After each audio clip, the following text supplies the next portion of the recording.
BRICS सम्मेलन में सभी देशों में पहलगांव आतंकी हमले की जोरदार तरीके से की निंदा। नेताओं के घोषणा पत्र ने ग्लोबल साउथ के देशों की अधिकतर चिंताओं को किया समाहित।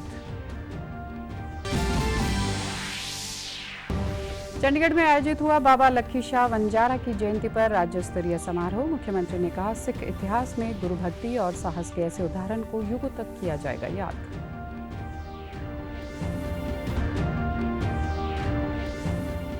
भाजपा अध्यक्ष जेपी नड्डा ने प्रदेश में पार्टी के 3 जिला कार्यालयों का किया उद्घाटन। कहा, सेवा ही संगठन है। पार्टी का नारा अडिग नेतृत्व के साथ जनसेवा की नीति पर आगे बढ़ रही है पार्टी।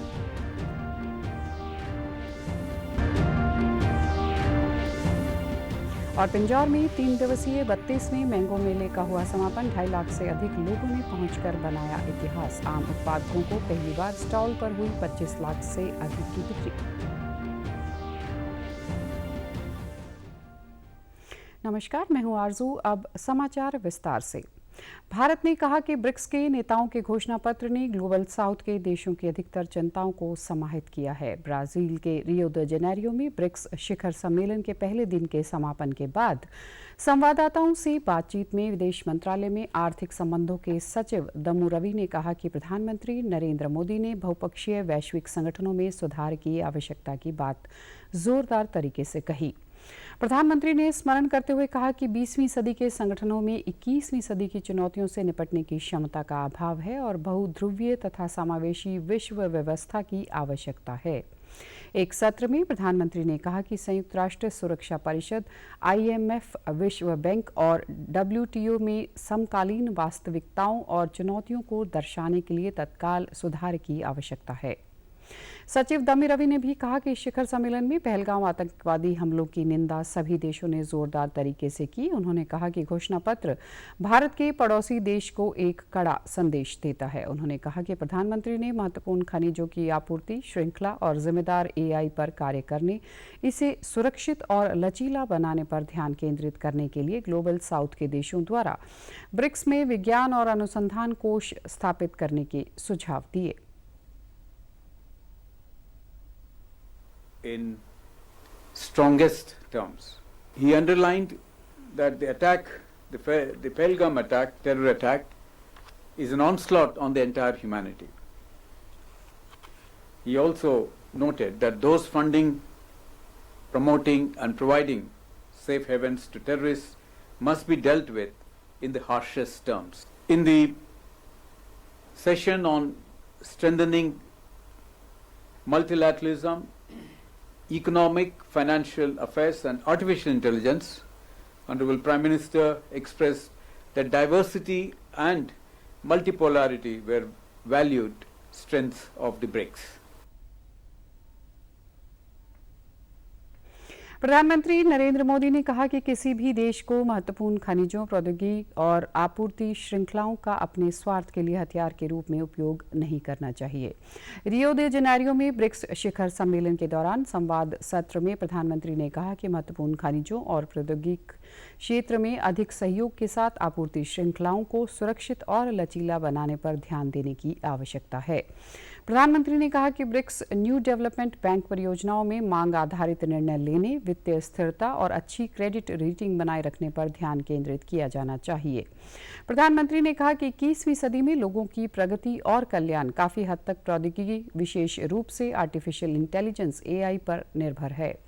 प्रधानमंत्री मोदी ने कहा कि भारत AI को मानवीय मूल्यों और क्षमता को बढ़ाने के माध्यम के रूप में देखता है। उन्होंने यह भी कहा कि सभी के लिए AI के मंत्र पर काम करते हुए भारत कृषि, स्वास्थ्य, शिक्षा और शासन सहित कई क्षेत्रों में AI का व्यापक और सक्रिय रूप से उपयोग कर रहा है। प्रधानमंत्री ने कहा कि भारत का मानना है कि AI शासन में समस्याओं के समाधान और नवाचार को प्रोत्साहित करने को समान महत्व दिया जाना चाहिए। उन्होंने AI के जिम्मेदारी से प्रयोग करने की आवश्यकता को रेखांकित किया। बाबा लक्खी शाह वंजारा की जयंती पर आज चंडीगढ़ स्थित सीएम आवास संत कबीर कुटीर में राज्य स्तरीय समारोह आयोजित किया गया। इस अवसर पर मुख्यमंत्री नायब सिंह सैनी मुख्य अतिथि के तौर पर उपस्थित रहे। कैबिनेट मंत्री कृष्णलाल पंवार, आरती सिंह राव, प्रदेश प्रभारी सतीश पूनिया और प्रदेश अध्यक्ष मोहनलाल बडौली ने भी इस समारोह में हिस्सा लिया। इस अवसर पर संबोधित करते हुए मुख्यमंत्री ने कहा कि लक्खी शाह वंजारा ने सिख इतिहास में गुरु भक्ति और साहस का ऐसा उदाहरण पेश किया है जिसे युगों तक याद रखा जाएगा। उन्होंने जीवन की आहुति देकर धर्म की रक्षा की। उन्होंने कहा कि महापुरुष किसी जाति धर्म के नहीं बल्कि सभी के होते हैं और उनकी विरासत को सहेज कर रखने की जिम्मेदारी हम सबकी है। मुख्यमंत्री ने कहा कि 2014 के बाद प्रदेश सरकार महापुरुषों की राज्य के स्तर पर जयंती मनाकर उनका स्मरण कर रही है और उनके जीवन से प्रेरणा लेकर अंत्योदय का कार्य कर रही है। मुख्यमंत्री ने बताया कि प्रदेश सरकार 26,000 युवाओं को बिना पर्ची खर्ची के नौकरी दी है और अब उन्हें चिंता करने की आवश्यकता नहीं है।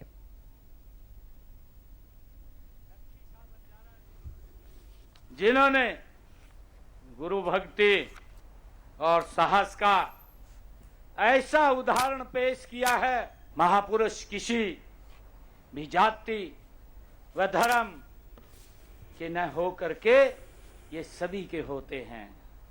उनकी विरासत को संभालने व सहेजने की जिम्मेवारी हम सब की है। लक्खी शाह वंजारा जी का ही आशीर्वाद है, उनका ही दिखाया हुआ मार्ग है कि हमने अभी इस सरकार के अंदर 26,000 नौकरियां जो पूर्व की विपक्ष ने, भाई जब वो मंचा दे बोल रहे थे तो गरीब आदमी का कहां लगा था? नहीं लगा था गरीब व्यक्ति का। मुझे खुशी है, ना तो आपको चिंता ना आपके बेटे बेटी को चिंता, बिना पर्ची बिना खर्ची के आज हरियाणा सरकार नौकरी दे रही है। मुख्यमंत्री ने कहा कि सरकार लक्खी शाह वंजारा की बावड़ी के सौंदर्यीकरण के लिए कार्य करेगी। उन्होंने इसके पास लक्खी शाह वंजारा के नाम पर मूर्ति बनाने के लिए 31 लाख रुपए देने की भी घोषणा की। उन्होंने आगे कहा कि उनके नाम पर एक सड़क और चौक और सामुदायिक भवन का नाम भी रखा जाएगा। भारतीय जनता पार्टी ने कल दिल्ली और हरियाणा में अपनी 6 कार्यालयों का उद्घाटन किया। इस अवसर पर नई दिल्ली में एक कार्यक्रम आयोजित हुआ। मुख्यमंत्री नायब सिंह सैनी, दिल्ली की मुख्यमंत्री रेखा गुप्ता और प्रदेश अध्यक्ष मोहनलाल बडौली कार्यक्रम में शामिल हुए। भाजपा अध्यक्ष जेपी नड्डा ने वर्चुअल माध्यम से इनका कार्यालय का लोकार्पण किया। हरियाणा के कुरुक्षेत्र, सिरसा, झज्जर में पार्टी को नए कार्यालय मिले हैं। कार्यकर्ताओं को संबोधित करते हुए अध्यक्ष जेपी नड्डा ने श्यामा प्रसाद मुखर्जी को याद करते हुए कहा कि उन्होंने नेहरू कैबिनेट से इस्तीफा देकर देश में एक वैकल्पिक विचारधारा रखने का काम किया। उन्होंने कहा कि भाजपा में सेवा ही संगठन का नारा है और प्रधानमंत्री नरेंद्र मोदी के नेतृत्व में पिछले 11 वर्षों में कई कीर्तिमान स्थापित हुए हैं। उन्होंने कहा कि हमारे नेतृत्व स्पष्ट हैं और हम जन सेवा की नीति पर आगे बढ़ रहे हैं। सेवा हमारी कार्यशैली का हिस्सा है। उन्होंने आगे कहा कि पार्टी अपने विचार से बंधी है और हम अपने रास्ते भटके नहीं हैं। भाजपा की अकेले 19 राज्यों में सरकारें हैं और यह उत्कर्ष स्थिति है। उन्होंने कार्यकर्ताओं से आह्वान किया कि पार्टी को आगे देश में और विस्तार देना है। तो हमें ध्यान में रखना चाहिए कि सेवा हमारा कोई स्लोगन नहीं है। सेवा हमारे जीवन का कार्य करने की पद्धति का हिस्सा है। और आपने देखा होगा कि जब कोरोना की महामारी आई तो बड़े बड़े राजनीतिक दल या तो क्वारंटाइन, ये आईसीयू में चले गए, कहीं उनके दर्शन नहीं थे। उस समय भारतीय जनता पार्टी अकेली ही पार्टी थी जिसने सेवा ही संगठन के माध्यम से अपने रास्ते से कभी भटके नहीं है, कभी इधर से उधर नहीं हुए, कभी कॉम्प्रोमाइज नहीं किया। और हम लोगों से पूछा करते थे, नड्डा तुम लोगों का इकोनॉमिक मॉडल क्या है? Economic model. मुख्यमंत्री नायब सिंह सैनी ने कहा कि प्रधानमंत्री के नेतृत्व में देश अमृतकाल में प्रवेश कर चुका है और विकसित भारत 2047 के लक्ष्य की ओर तेजी से बढ़ रहा है। ऐसे में पार्टी कार्यालयों की भूमिका और भी महत्वपूर्ण हो जाती है। उन्होंने कहा कि इन 3 नए कार्यालयों से संगठन और मजबूत होगा तथा सेवा की भावना और प्रगाढ़ होगी।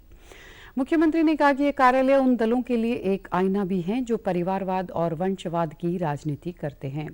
उन्होंने कहा कि इन कार्यालयों को केवल बैठकों तक सीमित नहीं रखना है, बल्कि इन्हें जनता की चौपाल बनाकर इनमें लोगों की समस्याएं सुने और उनके समाधान का प्रयास करें।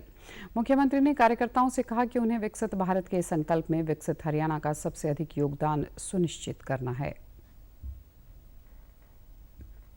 भारतीय जनता पार्टी के कार्यालय ये केवल सीमेंट कंक्रीट के भवन ही नहीं, ये भारतीय जनता पार्टी के सेवा और संस्कार के मंदिर हैं।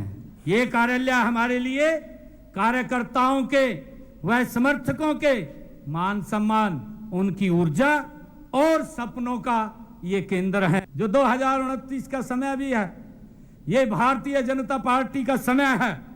हमें रुकना नहीं है, हमें थकना नहीं है, हमें मिलकर हरियाणा के देश के हर घर के अंदर तक पहुंचना है, हर दिल को जीतना है। हमें माननीय प्रधानमंत्री नरेंद्र मोदी जी के विकसित भारत के संकल्प में विकसित हरियाणा का भी सबसे अधिक योगदान सुनिश्चित करना है। प्रदेश अध्यक्ष मोहनलाल बडौनी ने बताया कि पार्टी के 20 जिलों में दफ्तर हो चुके हैं और जल्द ही सभी 22 जिलों में दफ्तर होंगे। उन्होंने कहा कि यह कार्यालय कार्यकर्ताओं को सेवा के लिए प्रोत्साहित करेंगे और उनके निर्माण का केंद्र बनेंगे। उन्होंने कहा कि मुख्यमंत्री नायब सिंह सैनी ने अपने कार्य से राज्य में विकास, सुशासन और जन सेवा की मिसाल कायम की। 10 अगस्त से पहले हमारी योजना है कि वो कार्यालय भी हमारे विधिवत रूप से शुरू होंगे और हरियाणा प्रदेश में 22 जिले हैं। 22 के 22 जिलों में कार्यालय निर्माण का जो कार्य है वो अगस्त महीने में हमारा पूरा होगा। इन कार्यालयों के माध्यम से जो जगत प्रकाश नड्डा जी ने जो संदेश दिया, सेवा ही संगठन का जो संदेश दिया है, जो कार्यकर्ता के निर्माण का हमारा केंद्र रहेगा, वहाँ से भारतीय जनता पार्टी के अनेक कार्यकर्ता वो संस्कार लेके जाएंगे और भारतीय जनता पार्टी को मजबूत करने का काम करेंगे। भाजपा के राष्ट्रीय अध्यक्ष जगत प्रकाश नड्डा ने वर्चुअल माध्यम से कल कुरुक्षेत्र के जिला कार्यालय गीता कमल का उद्घाटन किया। इस अवसर पर कुरुक्षेत्र में शिक्षा मंत्री महिपाल ढांडा मुख्य रूप से मौजूद रहे। पत्रकारों से बातचीत में उन्होंने कहा कि कुरुक्षेत्र में महाभारत के दौरान गीता की उत्पत्ति हुई है। इसी प्रकार भाजपा गीता की राह पर चलते हुए ज्ञान, भक्ति और कर्तव्य की पहचान बनी है। अब पार्टी की रीति और नीति को जन जन तक लेकर जाने की जरूरत है। भाजपा ने सबका साथ, सबका विश्वास, सबका विकास और सबका प्रयास से विकास किया है, जिसे आगे भी जारी रखा जाएगा। इस उपलब्धि के साथ भाजपा कार्यकर्ताओं के संघर्ष की कहानियां जुड़ी हुई हैं। इस तरीके से संघर्ष के दिनों में से निकल के आज इस मुकाम पर पहुंचे। कैसे हम लोग बिना कार्यालय के पेड़ के नीचे बैठ के, अपने घरों की छत पे बैठ के और धर्मशालाओं में बैठ के अपनी पार्टी के काम को बढ़ाते थे। आज भारतीय जनता पार्टी इतना संघर्ष करते करते आज दुनिया की सबसे बड़ी राजनीतिक पार्टी बन गई। ये हम सब के लिए बड़े सौभाग्य की बात है और ऐसी पार्टी के कार्यकर्ता होना ये हमारे लिए भी बड़े गर्व की बात है। हमें बड़ा फक्र है भारतीय जनता पार्टी के हर कार्यकर्ता को कि हम लोग अपने आइडियोलॉजी से प्यार करते हैं, प्रेम करते हैं। उसी के कारण हम लोगों का जो काम करने का तरीका है वो भी बाकी राजनीतिक दलों से अलग है। सिरसा में जिला कार्यालय के उद्घाटन के अवसर पर कल शाम राज्यसभा सांसद सुभाष बराला और कैबिनेट मंत्री कृष्ण पवार मौजूद रहे। अपने संबोधन में उन्होंने इस दिन को सिरसा के लिए ऐतिहासिक बताया। उन्होंने कहा कि 2014 में जब केंद्र और प्रदेश में बीजेपी की सरकार बनी थी, तब तत्कालीन बीजेपी राष्ट्रीय अध्यक्ष ने देश में सभी जगहों पर कार्यालय बनाए जाने का आह्वान किया था और आज इसी कड़ी में सिरसा में भी आधुनिक सुविधाओं से सुसज्जित पार्टी कार्यालय का उद्घाटन किया गया है। इस कार्यालय में कार्यकर्ता विचार विमर्श कर नीतियों को जमीन तक लेकर जाएंगे और क्षेत्र में नई ऊर्जा का संचार होगा।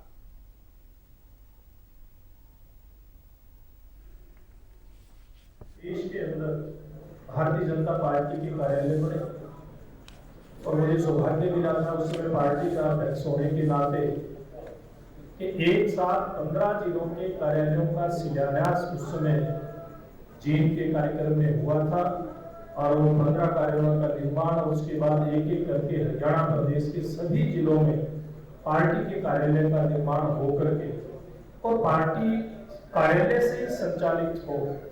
पार्टी की सभी गतिविधियां जब कार्यालय से संचालित होती है तो निश्चित रूप से जो पार्टी की कार्य संस्कृति है उसको मजबूती मिलती है और कार्यकर्ता के लिए सहज एक इस प्रकार का स्थान उपलब्ध होता है पूरे जिले भर के कार्यकर्ताओं के लिए कि वहां आकर के पार्टी की गतिविधियों से स्वयं को जोड़ करके रखे।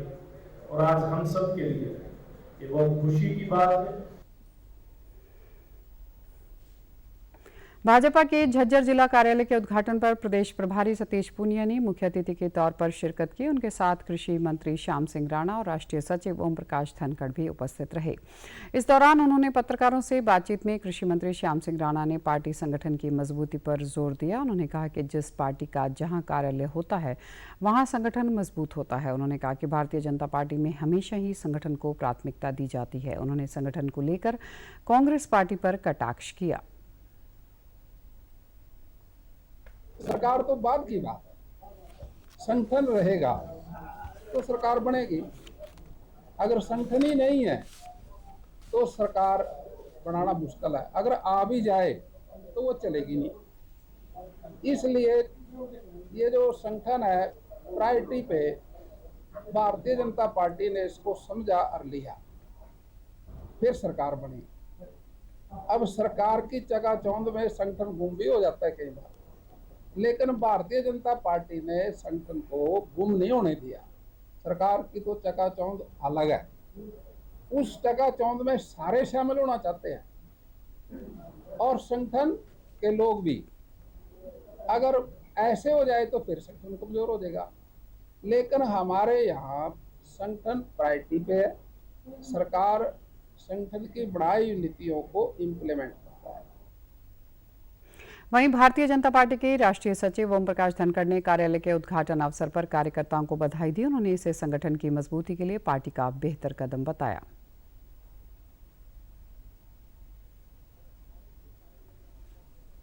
जो है होता है कार्यस्थल, सेवा स्थल, संस्कार स्थल, प्रशिक्षण स्थल, हम अनेक रूपों में कार्य का उपयोग करते हैं। जनता जो आएगी उसकी सेवा का काम करेंगे, कार्यकर्ता जो आएगा उसके ट्रेनिंग का और संस्कार का काम होता है यहाँ पर।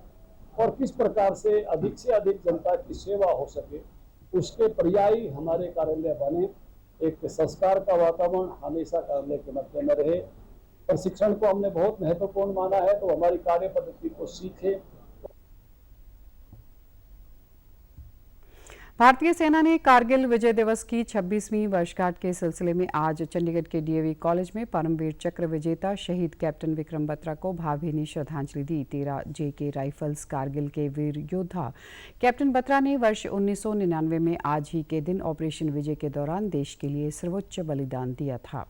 उनके बलिदान की स्मृति में यह सम्मान समारोह आयोजित किया गया, जहां कैप्टन विक्रम बत्रा की वीरतापूर्ण सेवा को याद किया गया। कार्यक्रम के दौरान कैप्टन विक्रम बत्रा के जीवन और बलिदान पर एक लघु फिल्म भी दिखाई गई। उनके परिजन पिता गिरधारी लाल बत्रा और भाई विशाल बत्रा भी इसमें शामिल हुए। भारतीय सेना के अधिकारियों की ओर से उन्हें स्मृति चिन्ह और आभार पत्र भेंट किया गया। इस अवसर पर एनसीसी चंडीगढ़ के group commander brigadier VS Chauhan ने कैडेटों को संबोधित करते हुए उन्हें कैप्टन बत्रा के साहसी जीवन से प्रेरणा लेने का आह्वान किया। डीवे कॉलेज के प्रिंसिपल मोना नारंग ने गर्व जताया कि कैप्टन विक्रम बत्रा कॉलेज के पूर्व छात्र थे। उन्होंने कहा कि उनकी बहादुरी और बलिदान ने कॉलेज को गौरवान्वित किया है। इस अवसर पर उपस्थिति को संबोधित करते हुए पिता जीएल बत्रा ने कहा कि उनके बेटे के बलिदान और बहादुरी को हमेशा याद रखा जाएगा और उनकी विरासत आने वाली पीढ़ियों को प्रेरित करती रहेगी। उनका जोशीला नारा "यह दिल मांगे मोर" आज भी हर भारतीय के दिल में गूंजता है, जो राष्ट्र के प्रति उनकी अटूट प्रतिबद्धता की याद दिलाता है। खुशी की बात है कि उन्हें श्रद्धांजलि दी गई। आज भी 26 वर्ष बाद लोग उन्हें याद रखते हैं। उनका स्मृति दिवस आज देश के बहुत से भागों में मनाया गया, तो इस बात की हमें बहुत खुशी है, इस बात का हमें गौरव है। अन्य शहीद हैं, वो चाहे आज़ादी पूर्व के हैं ये आज़ादी बाद के हैं, हमें उन्हें समय समय पर स्मरण करते रहना चाहिए। 99 में जब 4875 हुआ था और आपने वो वीडियो फुटेज देखा होगा, then lieutenant colonel but of course who retired later as lieutenant Y K. Joshi, तो जो भी बॉडीज थी पाकिस्तान एक्सेप्ट नहीं की थी। इनफैक्ट वो जितने भी सोल्जर्स थे पाकिस्तान आर्मी के वो सब नदर लाइट इन्फेंट्री के थे, पर उनको भारतीय सेना ने पूरी अच्छे तरीके से, जिस तरीके से एक फौजी को, एक सैनिक को उसकी पूरी शहादत मिलनी चाहिए, उस तरह से उनको बरी किया गया था। तो मुझे लगता है कि it is more about the ethos and the culture also what you said in the typical forces, right, and that is the reason I always say that we are proud of the Indian army, we are the best. चाहते तो हम उनको वहाँ छोड़ सकते थे, पाकिस्तान ने नकारा, लेकिन जो इंडियन आर्मी ने किया कि वो अपनी देश के लिए लड़ रहे थे, करेक्ट, तो जो उनको रिस्पेक्ट मिलनी चाहिए थी as a soldier, that was given by the Indian army and that's what Indian army. Pinjore के यादविंद्रा गार्डन में जारी 32वें मैंगो मेले का कल समापन हो गया। मेले के समापन पर कैबिनेट मंत्री डॉक्टर अरविंद शर्मा और आरती सिंह राव उपस्थित रहे। इस दौरान उन्होंने आम प्रदर्शनी का अवलोकन किया। मेले में सांस्कृतिक संध्या में स्थानीय कलाकारों ने रंगारंग प्रस्तुतियां दी। पर्यटन मंत्री डॉक्टर अरविंद शर्मा ने मेले की सफलता पर खुशी जताते हुए कहा कि इस 3 दिवसीय मेले में 2.5 लाख से अधिक लोगों ने पहुंचकर नया इतिहास रचा है। पहली बार बिक्री स्टॉल पर आम उत्पादकों की 25 लाख रुपए की बिक्री हुई है। उन्होंने बताया कि सरकार से अपील की गई है कि जो किसान आम की विलुप्त होती किस्मों को बचाने का प्रयास कर रहे हैं उन्हें अनुदान दिया जाए। उन्होंने बताया कि पिंजौर और मोरनी को स्वदर्शन 2.0 योजना के तहत 92 करोड़ रुपए की लागत से विकसित किया जाएगा। 140 करोड़ देशवासियों की पसंद है आम देश का फल है। हमारे भारत ने जो है आम की शुरुआत भारत से है। आज अगर पूरे विश्व में अगर आम है तो because of India, because of Bharat. लगभग जो है आपने देखा 200 से ज़्यादा वैरायटीज़ यहाँ हैं और 1000 से ज़्यादा हमारे किसानों ने जो गन्ने की बागवानी करते हैं, 1000 से ज़्यादा किसानों ने रजिस्टर कराया है। अलग अलग वैरायटियाँ हैं। अब की बार एक और चीज़ खास हुई है कि पहले डिस्प्ले था, लेकिन अब की बार स्टॉल्स लगे, सेल स्टॉल्स लगे, सेल के लिए स्टॉल लगे और लगभग 25 से 30 लाख की जो है आम की 1.5 दिन में सेल हो गई। मैं सरकार से ये पूरा माननीय मुख्यमंत्री जी को भी, एग्रीकल्चर मिनिस्टर को भी मैं कहूँगा कि जो किसान इतनी मेहनत करें उनको कुछ इंसेंटिव दे करके उन वैरायटीज़ को, उस स्पीसीज़ को बचाया भी जाए और आगे बढ़ाया जाए। स्वास्थ्य मंत्री आरती सिंह राव ने कहा कि इस मेले के माध्यम से बीते 3 दिन में वैभवता के साथ प्राकृतिक सौंदर्यता के बीच देश भर के आम उत्पादकों को एक शानदार मंच मिला है। यह मेला परंपराओं को नई ऊंचाइयों पर लेकर जाने और एकता स्मृति को बढ़ाने वाला है। प्रदेश में किसानों को आर्थिक तौर पर सशक्त बनाने के बेहतरीन कदम उठाए गए हैं।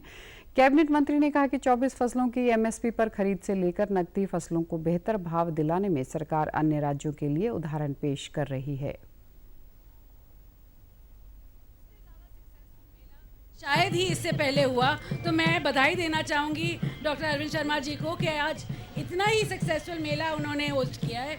और साथ साथ मैं सभी जो किसान हैं जो आम उगाते हैं स्पेशली, उनको बधाई देना चाहूँगी कि 1000 से ज़्यादा उन्होंने यहाँ पे रजिस्टर किया है और बहुत ही सक्सेसफुल ये मेला रहा है।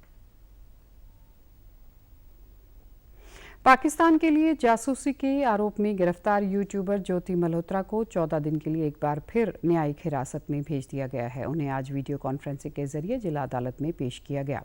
ज्योति के वकील कुमार मुकेश ने बताया कि 3 जुडिशियल रिमांड के बाद आज ज्योति को वीसी के जरिए कोर्ट में पेश किया गया। इस मामले में अगली सुनवाई 21 जुलाई को होगी।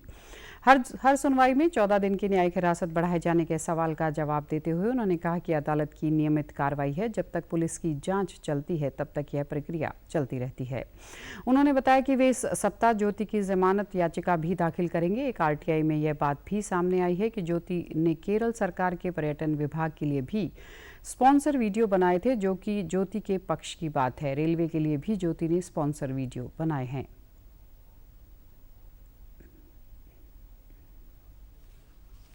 जुडिशियल रिमांड पूरे हो गए और आज पेशी थी और वीसी के जरिए पेशी हुई और अब जो कोर्ट ने दोबारा 14 डेज की जुडिशियल कस्टडी बढ़ा दी है और अब अगली पेशी 21 जुलाई को। रूटीन का प्रोसेस है, जब तक पुलिस की इन्वेस्टिगेशन चलती है तो 14 दिन ही जुडिशियल कस्टडी में भेजा जा सकता है। इन बिटवीन बेल हो जाती है तो वो 12 जाती है और वरना अगर जब बेल नहीं होती तो 14 दिन की जुडिशियल कस्टडी जाती है और वो एक निर्धारित समय के लिए जाएगी। जैसे इस मामले में 90 दिन तक है और कई मामलों में 60 दिन होती है, तो उस दौरान पुलिस को चालान पेश करना पड़ेगा। चालान पेश करने के बाद ही 14 डेज वाली चेंज हो जाएगी। अब बेल। नगर निगम फरीदाबाद में सफाई अपनाओ बीमारी भगाओ पखवाड़ा के अंतर्गत आज स्वच्छता शपथ और स्वच्छता अभियान का आयोजन किया। इस अवसर पर स्थानीय शहरी निकाय मंत्री विपुल गोयल मुख्य अतिथि के रूप में उपस्थित रहे। स्वच्छता पखवाड़े की शुरुआत करते हुए उन्होंने इस अभियान को लेकर शपथ भी ग्रहण करवाई। महापौर प्रवीण जोशी सहित नगर निगम के अधिकारी और स्थानीय लोग भी इस मुहिम का हिस्सा बने। इस दौरान निकाय मंत्री विपुल गोयल ने लोगों से अपील की कि वे अपने आसपास के 100 मीटर के दायरे में स्वच्छता का ख्याल रखें और साल में 100 घंटे स्वच्छता पर खर्च करें। उन्होंने कहा कि हम तभी स्वस्थ रह सकते हैं जब हम स्वच्छता अपनाएंगे। उन्होंने कहा कि कार्यक्रम के तहत लोगों को जागरूक करने का काम किया जा रहा है। सभी जिलों में यह आयोजन हो रहा है। उन्होंने कहा कि स्वच्छता को लेकर पूरे प्रदेश में सरकार की तरफ से अभियान चलाया जा रहा है और विभागों में स्वच्छता को लेकर हर सुविधा उपलब्ध करवाई जा रही है। उन्होंने बताया कि आने वाले समय में सफाई कर्मचारियों की संख्या बढ़ाने का विचार है और इससे बदलाव दिखेगा। मानसून में जल भराव को लेकर उन्होंने कहा कि फरीदाबाद शहर के अंदर जल भराव की समस्या में 75% तक सुधार हुआ है और जो कमी रह गई है उसे भी पूरा किया जा रहा है।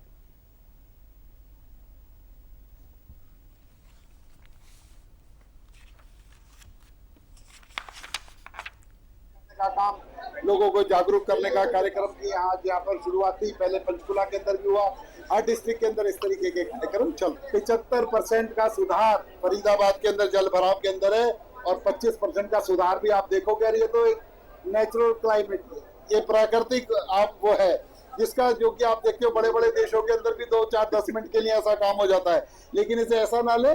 सरकार इसके लिए विजिलेंट है, सरकार इस पर ध्यान दे रही है और इस पर रेगुलर काम चल रहा है। इस मौके पर राज्य मंत्री राजेश नागर ने कहा कि पिछले 11 वर्षों में देश में स्वच्छता को लेकर क्रांति आई है। पहले जहां कूड़ा सड़कों पर किनारे फेंक दिया जाता था, अब जगह जगह बनाए गए डंपिंग स्टेशनों में कूड़े को डंप किया जाता है। उन्होंने कहा कि ग्रेटर फरीदाबाद में भी जगह जगह डंपिंग स्टेशन बनाए जा रहे हैं और इन स्टेशनों में डंप किए कूड़े को प्रोसेस कर इसका निस्तारण किया जा रहा है। 14 में हमारी केंद्र में सरकार आई, प्रदेश में सरकार आई। हमारे माननीय प्रधानमंत्री जी ने एक अभियान चलाया स्वच्छता का, उसी के तहत आज 10 साल 11 साल के करीब हो गए हैं और किस तरह से आप देख सकते हैं जो बदलाव पूरे भारत में आया, तो उसका असर हमारे फरीदाबाद में भी पड़ा है। आज जो हमारे डंपिंग स्टेशन जगह जगह बनाए जा रहे हैं। अब जो कूड़ा पहले सड़कों पे डाल दिया जाता था, उनको लिमिटेड जो जहाँ ये स्टेशन है वहाँ पर डाला जाता है।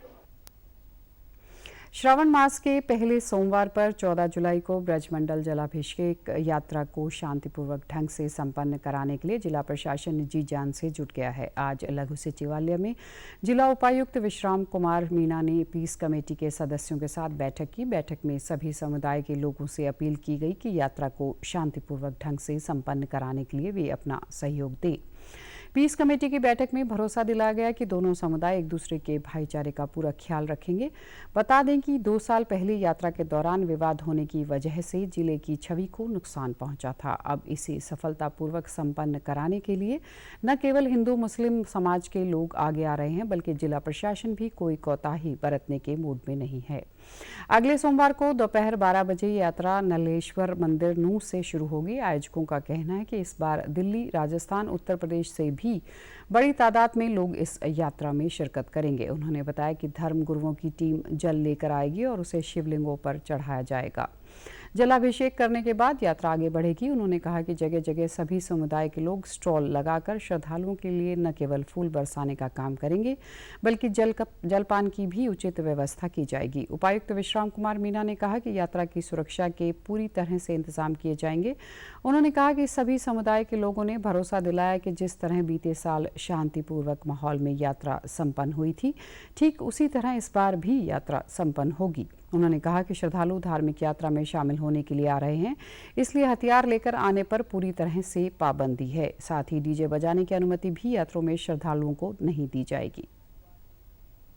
जिसमें समिति की जिम्मेदारियां और समिति की अंडरटेकिंग जो है कि भी उनकी क्या जिम्मेदारी वो स्वीकार करेंगे कि भी ये ऐसा कुछ होता है तो उसके लिए वो जिम्मेदारी लेंगे। और इसमें डीजे और इस तरह के जो वो चीज़ है उस पर प्रशासन कोई अनुमति नहीं देगा और डीजे और उन सब समाचारों में आज इतना ही। नमस्कार।